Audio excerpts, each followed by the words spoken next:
kami nagkakilala sa isang Valentine party. Doon ang nagsimula aming pagkakilala. And after 12 years, saka kami napakasal. That was an unforgettable wedding, military wedding.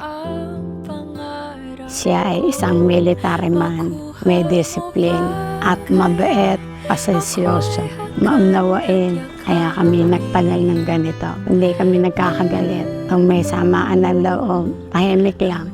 Nag-uusap sa gabi. Sa umaga, wala na. 67 years in the making. Sa aming 50 years wedding anniversary. Lalo pa namin pagtitibayin ang aming pagsasama upang hanggang sa dulo ng aming lakas. Hindi magsasama ng tahimik, payapa at maligayang pagsasama. Ipilitin namin maging maunawain sa bawat isa, maging masaya sa aming pagsasama, iwasan ang anumang hindi pagkakasunduan, magiging matapat kami sa isa't isa. See you later and I love you very, very much. Kamon babaan, ganun palang dating tatay at samahan. Sabay tayo mangangarap ng nakaraan natin. Ang nakalipas ay ibabalik natin. Ipapaalala ko sa'yo ang aking pangako na ang pag-ibig ko'y laging sa'yo. Kahit maputi na ang buhok ko.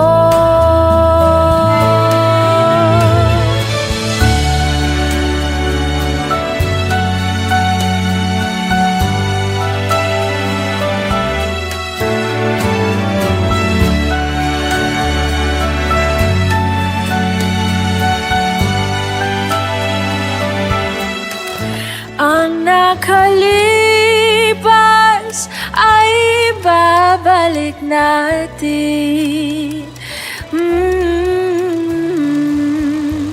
Ipapaalala ko sa'yo ang aking pangako. Naway bigyan pa ng mahaba pang buhay. Happy anniversary. Sana mahaba pang anniversary ang sumapit sa inyo. Wish you both good health. Sinadalangin sa may kapal sana bigyan pa sila ng mabuti kalusugan. Wish ko sa kanilang dalawa is maging matamis pa rin kung sa Mabuti na ang buhok ko. Maraming salamat po sa inyong lahat.